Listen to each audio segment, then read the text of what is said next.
कहानी वचन की रक्षा। सच्चे वीर वही हैं जो अपने वचन की रक्षा करते हैं। वन की एक गुफा में एक सिंह निवास करता था। सिंह का नाम मदोडकट था। नाम तो मदोडकट था, किंतु बड़ा सहृदय था, बड़ा विवेकवान था। मदोडकट ने कामकाज करने के लिए 3 सेवक रख लिए थे, बाघ, भेड़िया और काग।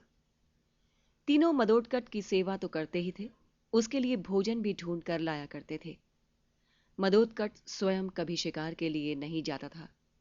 संयोग की बात, कहीं से घूमता घामता हुआ ऊंट उसी वन में जा पहुंचा।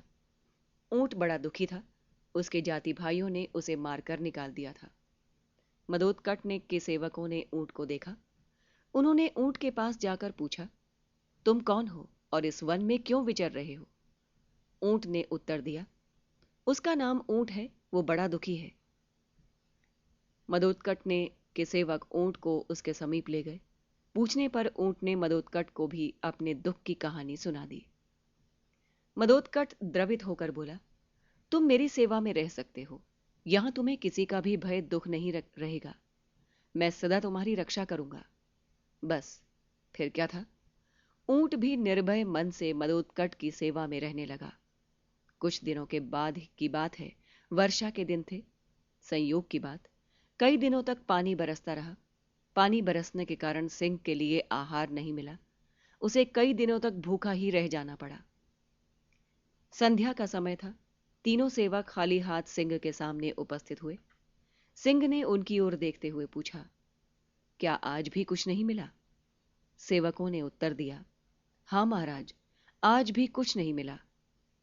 सिंह मौन हो गया। सिंह को दुखी देखकर काग ने सोचते हुए कहा, महाराज, आप क्यों भूख का कष्ट उठा रहे हैं? भोजन तो आपके पास ही है, आप उसे खाकर क्यों नहीं अपनी क्षुधा शांत कर लेते?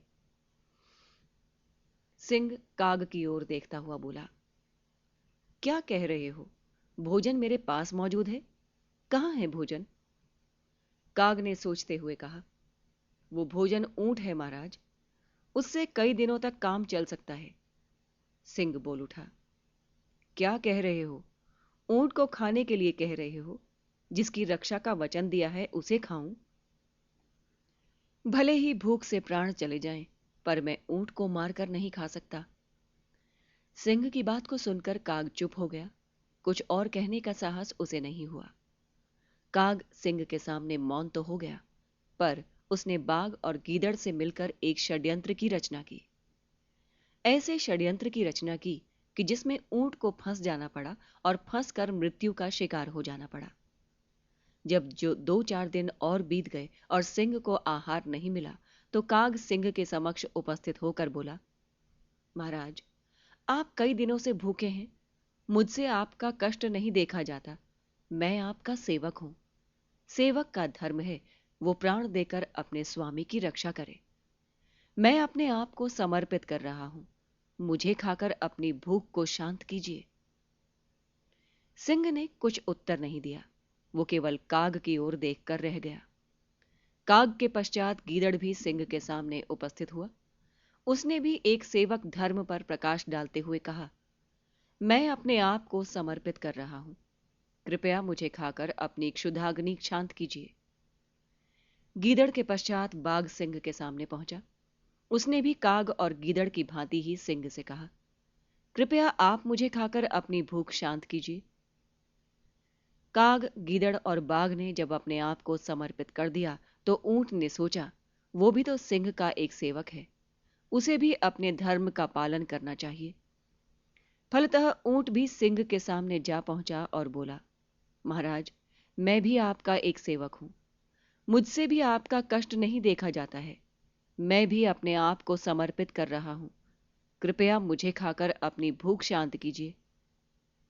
ऊंट का यह कहना था कि बाघ ने उस पर आक्रमण करके उसे चीर फाड़ डाला। सिंह ने बाघ के इस कार्य का विरोध नहीं किया, क्योंकि भूख उसे व्याकुल कर रही थी। बाघ ने जब ऊंट का मांस उसे खाने को दिया, तो उसने उसे चुपचाप खा लिया। बाघ, गीदड़, काग और सिंह चारों मांस भोजी थे। चारों भूख से व्याकुल रहे थे। केवल ऊंट ही एक ऐसा था जो शाक भोजी था। भूख जब लगती है तो मनुष्य इसी प्रकार न्याय और अन्याय भूल जाता है। साधारण मनुष्य ही नहीं, भूख से व्याकुल होने पर बड़े बड़े बुद्धिमान मनुष्य भी विचलित हो जाया करते हैं। कहानी से शिक्षा। वचन की रक्षा करनी चाहिए। जिसकी रक्षा का वचन दिया गया हो उसकी हर तरह से रक्षा करनी चाहिए। भूख से व्याकुल होने पर धर्म और अधर्म भूल जाता है। बड़े बड़े बुद्धिमान भी भूख से व्याकुल होने पर सत्य को छोड़ देते हैं। कहानी समाप्त।